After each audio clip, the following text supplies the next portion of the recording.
priority for us today is dealing with a new issue that has come up, which is truly disturbing.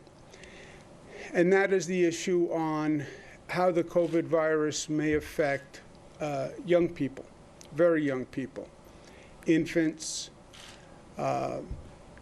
children in elementary school. We had thought initially, and again, so many of what the initial information we had turned out not to be correct or turned out to be modified. But we were laboring under the impression that young people were not affected by COVID-19. And that was actually good news, right? The vulnerable populations were older people, people with comorbidities.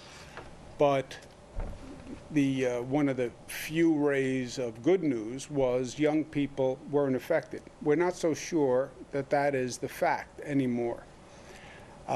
Toddler, elementary school children are presenting symptoms similar to Kawasaki disease or toxic shock-like syndrome. Now, these are children who come in who don't present the symptoms that we normally are familiar with COVID. It's not a respiratory illness. They're not in respiratory distress. And I think that's one of the reasons why this may be getting discovered this far into the process. It's more an inflammation of the blood vessels, which can then cause problems with their heart.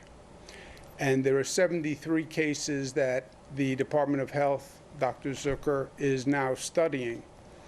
But the illness has taken the lives of 3 young New Yorkers. So this is new, and it's developing. The Department of Health has communicated with the federal officials, the CDC, and the CDC has asked New York to develop national criteria for this so that other states, other hospital systems can also be checking into this and looking into this. Again, as it turns out, these children happen to have the COVID antibodies or be positive for COVID, but those were not the symptoms they showed when they came in to the hospital system.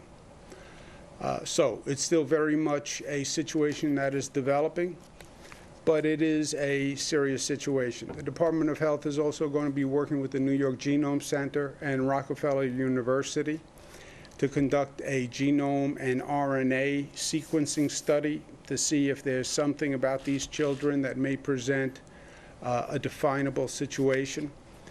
But rest assured, the Department of Health is on top of it.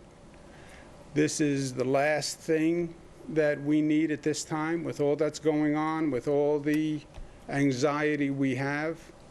Now, for parents to have to worry about whether or not their youngster was infected.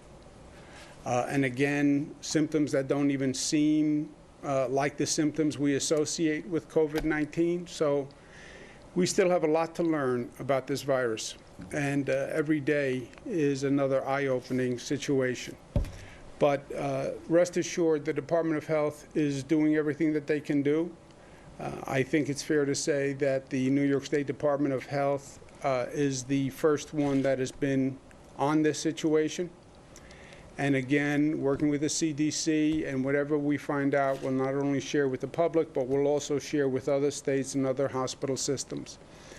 Because it is very possible that this has been going on for several weeks, and it hasn't been diagnosed as related to COVID. So again, we'll keep you updated. I know many people are concerned about that, as they should be.